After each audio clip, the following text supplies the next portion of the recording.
Hello everyone and welcome to a tips and tricks strategy guide to the weird and wonderful MMO game Agar, or Agar.io. The name Agar itself comes from a substance that is used to cultivate cell growth in laboratories and has an obvious tie to the game with its consuming blobs resembling cells and viruses on a cellular level. The game itself was launched on April the 28th, 2015 and within a few weeks has become very popular. But enough about that, let's dive into some tips and tricks and start off with a few basic pointers about the game. If you have fired up the game before, you'll know that to play you need to point in the direction you want your blob to move, and that moving over the tiny cells will consume them and help grow your blob. The bigger you get, the slower you move, but you are also larger, so collecting the tiny cells becomes a little bit easier, and they also reappear across the map throughout the game. Also keep in mind the bigger you get you will also shrink. This means in the later stages of the game you can only realistically continue to grow by consuming other players, and to do so you will need to be 10% larger than them to do that. As well as moving around you can also perform two moves. Spacebar will split your blob, or other blobs, in half, a move useful later in the game, but note that the blob will split in the direction that you are pointing and will fire out in that direction. Pressing W will fire out little blobs of your mass, making you smaller. This is most commonly used in turn with a virus. This green thing right here is a virus, and when you're smaller you can actually go inside the virus, a very useful tip from hiding from larger players, because when you're bigger than the virus it will actually become harmful and split your blob into smaller pieces. And this is how firing your mass can be used with the virus. If you shoot 7 blobs into the virus, it will shoot out a virus in the same direction, and this can be used to destroy larger blobs. So just a few more things to mention before we get into strategy. You can be split up into multiple pieces, but 16 is the maximum amount of blobs you can have at once. After splitting up you can rejoin by moving your blobs towards one another. This can be done by moving the mouse into the center of your blobs. However, you will need to bear in mind that there is a cooldown time, so it cannot be done immediately after splitting. And last of all, you can split your blob to consume another player.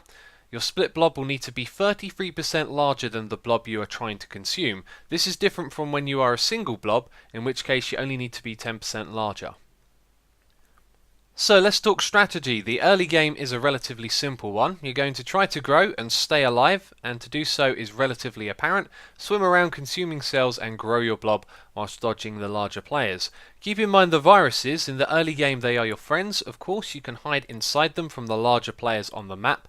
And as you grow and progress towards the mid-game, you'll start to see your blob slowly shrinking. At first not by much, but then it will become apparent that you need to attack other players to grow further, and this is where we reach the mid-game. The mid-game is a time for aggression. You'll find smaller targets are too fast for you to catch up with, and the bigger players can split to consume you if you get too close. Your best strategy is to seek out viruses and lure larger players towards them. If you are patient, the opportunity will present itself to fire at a virus and project it into a larger player, and that's when you want to swoop in and take the blobs for your own. A few successful attempts at this and you may find yourself on the leaderboard. The late game is an interesting one. Once you're on the leaderboard you'll find you are too big for a lot of the blobs in your area, and as long as you stay away from viruses you're going to be relatively safe. The problem is you're going to always be shrinking, and this means you need to consume other players to grow, as the cells just aren't enough to sustain growth. Shooting at viruses may seem like a good strategy, but the reality is it means your opponent is on the opposite side and you are too big and slow to maneuver around and consume their blobs. At this stage of the game the split attack is your best move. Wherever a smaller player gets too close to you, you have the opportunity to use the split attack and consume them instantly. A few successful moves at this and you could find yourself at the top of the leaderboard. Pulling this off though isn't as easy as it sounds, and now I'll leave you with a few final tips. The best way to avoid being consumed by a larger player is to strafe away from them. If you move in a straight line away from a larger blob, you will be in its path when it splits. If you are strafing, it will require the player to aim in front of you with a lot of accuracy. And last of all, if you are being pursued by a larger player than you, you also have the option to split into smaller pieces to move fast and avoid them. However, this can leave you vulnerable. And just like splitting to get away from another player, you can also shoot your mass out in front of you and consume it back into yourself while getting a little speed boost from the reduced size.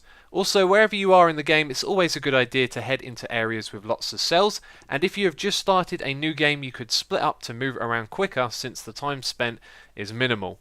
And my last tip is to focus on having fun. It's easy to get frustrated with addictive games like this, so if ever the game becomes stressful, just take a break and come back to it at another time.